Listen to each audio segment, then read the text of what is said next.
Hello दोस्तों। तो कैसे हैं आप सभी लोग। तो मैं फिर से एक बार 80 का मैटर आपके लिए लेकर आया हूँ। तो तैयार हैं आप सभी लिखने के लिए। तो चलिए शुरू करते हैं। 5 4 3 2 1 स्टार्ट।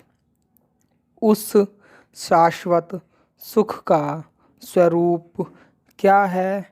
वह आत्मा का सच्चा सुख है। संसार के जितने भी सुख भोगों के समान हैं, उनका संबंध शरीर और इंद्रियों के साथ है। आत्मा के साथ उनका कुछ भी संबंध नहीं।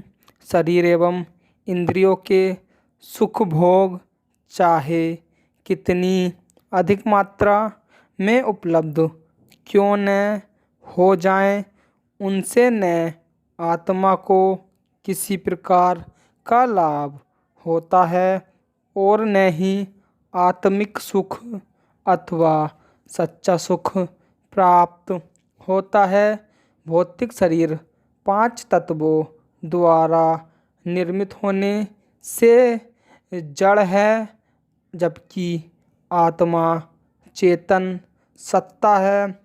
जिस प्रकार शरीर को स्वस्थ एवं पुष्ट बनाए रखने के लिए अनुकूल भोजन का प्रबंध करना आवश्यक है, और यदि शरीर में कोई रोग है तो उसे दूर करने का उपाय करना भी आवश्यक है।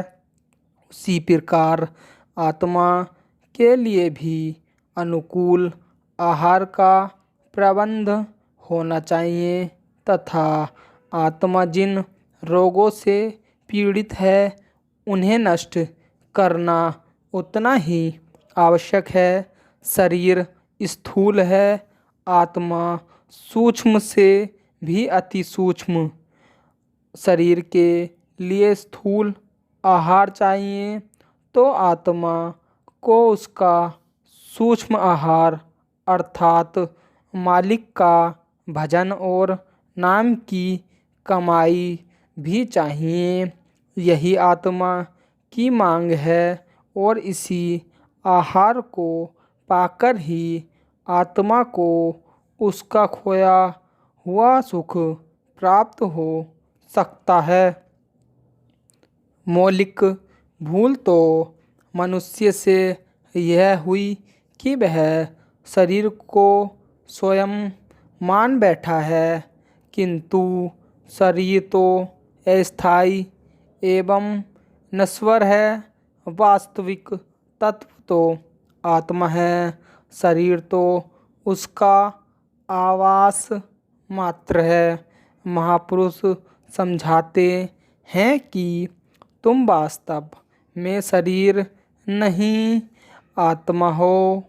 अपने को शरीर मान कर ही मनुष्य शरीर तथा इंद्रियों के भोगों अथवा सुखों को महत्व देता रहता है, परंतु शरीर नश्वर है और उसके साथ ही शरीर तथा इंद्रियों के सब भोग पदार्थ आदि भी नश्वर हैं।